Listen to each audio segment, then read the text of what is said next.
Muhammadan abduhu wa rasuluhu la nabiyya ba'da. Allahumma shalli wa sallim wa barik ala Assalamualaikum warahmatullahi wabarakatuh. wa ala alihi wa sahbihi. Qala ta'ala fi kitabihil karim a'udzu billahi minasy syaithanir rajim. Ya ayyuhalladzina amanu kutiba 'alaikumusiyam kama kutiba 'alal ladzina min qablikum la'allakum tattaqun. Kelihatan nggak Bu? Alhamdulillah, puji dan syukur kita panjatkan kehadirat Allah SWT yang masih memberikan banyak kenikmatan pada kita semua, terutama adalah nikmat iman, Islam, dan kesehatan, sehingga pada sore hari ini kita bisa berkumpul di rumah Pak Alek ini untuk kita bersilaturahim sembari menunggu tanda buka puasa. Dan memang kalau kita menghitung nikmat Allah itu tidak akan bisa. Wa in ta'udzu nikmatallahi la tuhsuha. Dan jika kamu menghitung-hitung nikmat Allah yang diberikan la tuhsuha, tidak bisa menghitung. Oleh karena itu tentu kita harus mensyukuri. Karena itu marilah kita membaca tahmid bersama-sama. Alhamdulillahirabbil alamin. Sholawat dan salam semoga senantiasa tercurah pada junjungan kita, panutan kita Nabi Muhammad Sallallahu alaihi wasallam. juga kepada keluarga, sahabat, dan seluruh pengikutnya hingga akhir zaman nanti. Ibu jamaah poli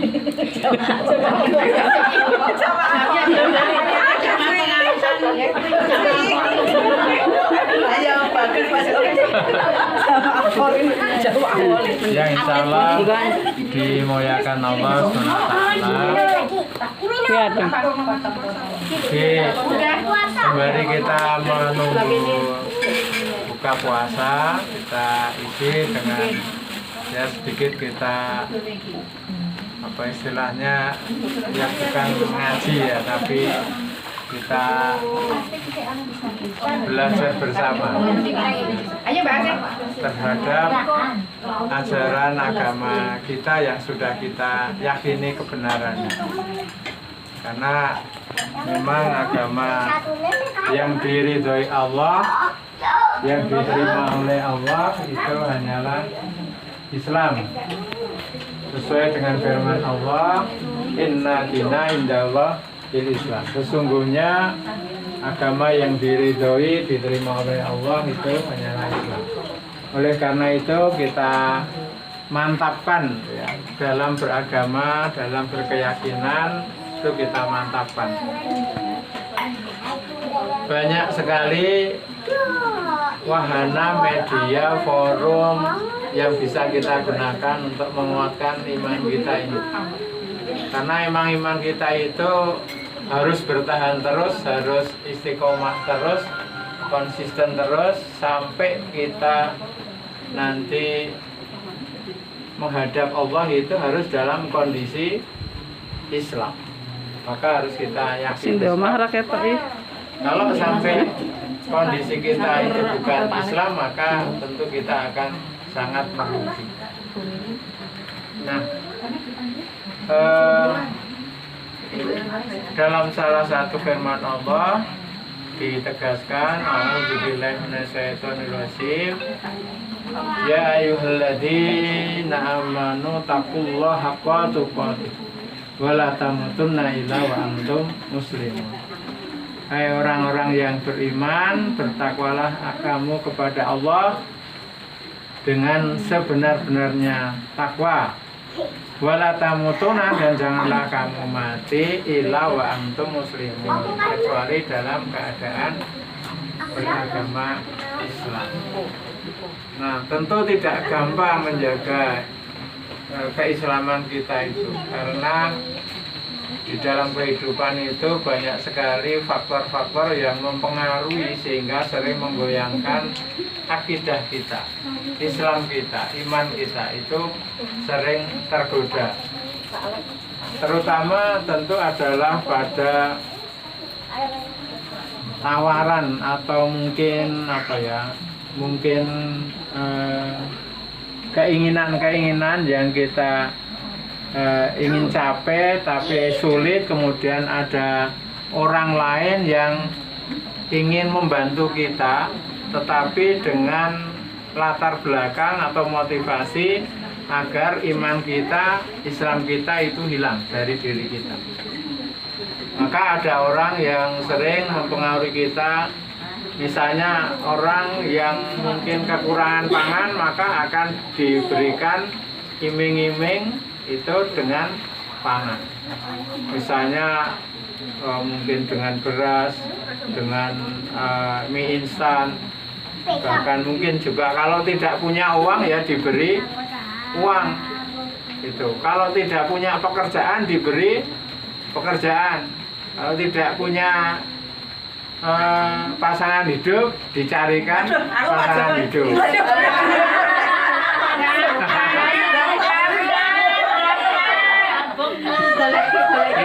Itu biasanya bisa menggoyangkan, gitu ya.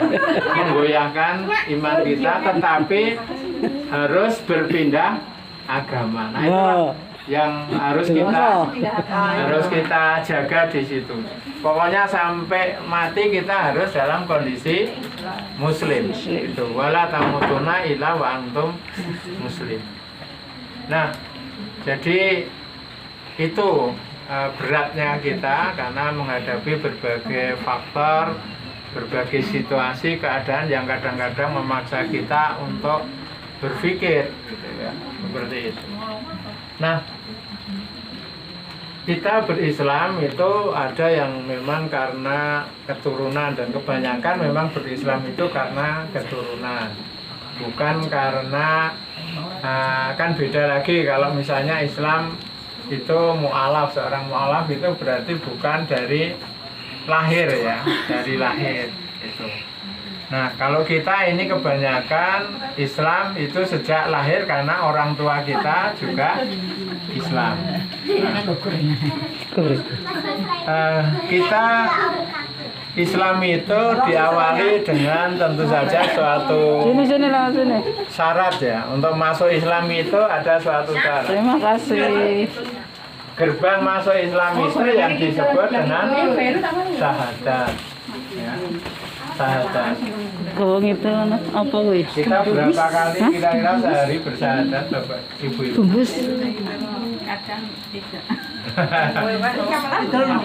Ya setiap sholat itu pasti bersyahadat. Cuci Pak, bungkus. Bungkus Di satu. setiap tahiyat itu pasti bersyahadat. Karena di sana ada syahadat. Nah, Aku minta satu. syahadat itu satu bentuk Sini. apa ya, janji, atau kalau disebut juga itu sumpah. Ya, syahadat itu janji atau sumpah. Karena di situ memang kesaksian. Asyhadu alla ilaha illallah wa asyhadu anna Muhammadar Rasulullah. Saya bersaksi bahwa tiada Tuhan selain Allah, dan saya bersaksi Nabi Muhammad itu adalah utusan Allah. Itu kalau sudah bersyahadat maka itu sudah menjadi seorang muslim. Nah, tetapi muslim itu tentu tidak cukup hanya bersyahadat. Kalau kita mengingat rukun Islam, maka rukun Islam itu ada berapa itu? Ada 5. 1 syahadat, 2 sholat, 3 puasa, 4 zakat, 5 haji. Nah, itu rukun Islam. Jadi didirikan atas 5 pilar itu. Jadi sebetulnya kan tidak cukup hanya syahadat saja. Tetapi secara fikih hukum Islam itu syahadat itu memang sudah menjadi syarat, sudah bisa disebut sebagai seseorang itu menjadi muslim. Nah tentu di dalam beragama itu kita berusaha untuk tidak hanya sekedar syahadat, tetapi juga harus diikuti dengan kita berusaha melaksanakan ajaran-ajaran agama kita, gitu ya. Oleh karena itu Allah di dalam salah satu firman-Nya menegaskan kepada kita semua, ya ayyuhalladzina amanu kullu fi silmi kafah. Dan orang-orang yang beriman, masuklah kamu ke dalam Islam itu secara kafah. Secara kafah itu maksudnya secara sempurna. Jadi tidak hanya bersyahadat saja, tapi juga yang lain-lain itu harus kita laksanakan. Wala tatabi'u khutuwatis syaiton, dan janganlah kamu mengikuti langkah-langkah setan. Innahu lakum aduwwum mubin. Sesungguhnya setan itu adalah musuh yang nyata bagimu. Jadi sebetulnya kita beragama itu godaannya sangat banyak, sehingga kadang-kadang kita tidak bisa melaksanakan ajaran agama kita. Nah, kalau dikatakan Islam yang kafah, itu Islam yang sempurna, Islam yang paripurna, itu paling tidak itu tentu kita ada usaha, ya, ada usaha. Sebagai manusia tentu kita itu memang punya sifat bawaan, gitu ya. Jadi kita itu makhluk yang dhaif, yang lemah, yang punya sifat lupa dan salah. Itu yang memang kita rasakan seperti itu. Tetapi harus ada upaya untuk bisa kita melaksanakan agama kita itu dengan baik, sesuai dengan kemampuan kita. Jadi di dalam berislam itu sekali lagi tidak hanya bersyahadat, tapi yang lain-lain. Kalau di Indonesia itu, kalau dihitung statistik penduduk yang beragama Islam tertulis dalam KTP itu mungkin masih 80% lebih ya. Tetapi kalau dari 80% yang KTP-nya Islam itu, kira-kira untuk rukun Islam berikutnya yaitu apa? Sholat. Apakah kira-kira masih ada 80%? Saya yakin tidak. Nah, kira-kira yang melaksanakan rukun Islam kedua, sholat, itu dari 80% itu kira-kira tinggal berapa persen? Misalnya. Kemudian dihitung dari yang sudah sholat itu kira-kira yang sudah puasa itu berapa persen, gitu ya. Dari yang sudah puasa, yang berzakat sudah berapa persen, dan dari yang 80% itu kira-kira yang berhaji sudah berapa persen. Kalau yang zakat dan haji itu memang itu ada mensyaratkan apa? Kemampuan dalam hal ekonomi, gitu. Tetapi kalau yang syahadat, kemudian sholat, puasa kan tidak perlu modal harta, ya, sedikit pun tidak perlu. Nah, itu yang harus kita laksanakan, wajib dilaksanakan itu. Tapi kalau zakat itu hanya yang mampu, haji juga hanya yang mampu. Nah, itulah.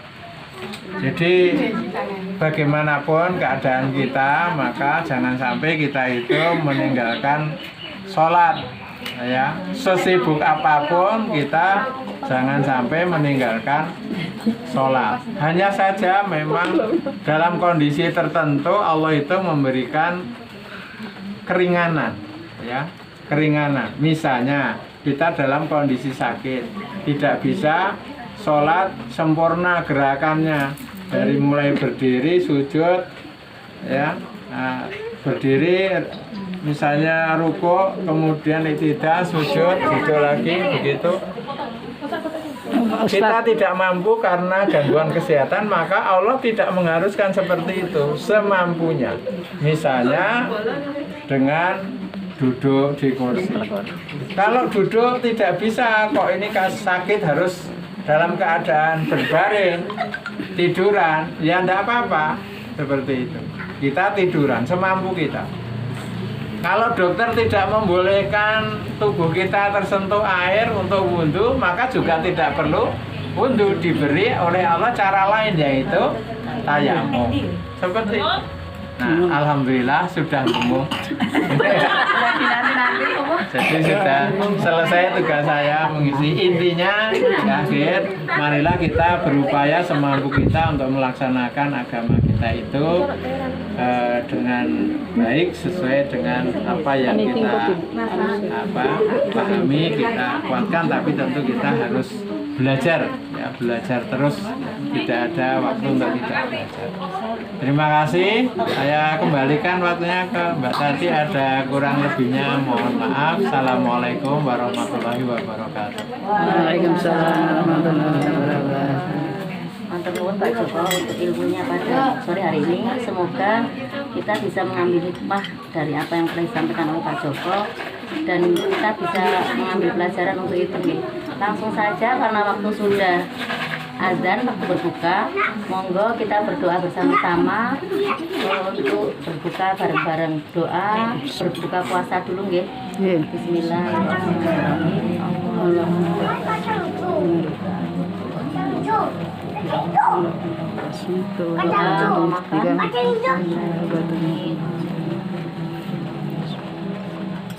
Sebelumnya langsung saya tutup saja guys, sebelum nanti kita menikmati, biar nanti teman-teman itu santai menikmati berbuka sambil berbuka guys. Pertemuan pada sore hari ini, marilah kita tutup dan baca hamdalah bersama-sama. Alhamdulillah. Dari saya minta salah kata mohon maaf. Assalamualaikum warahmatullahi wabarakatuh. Waalaikumsalam. Apa?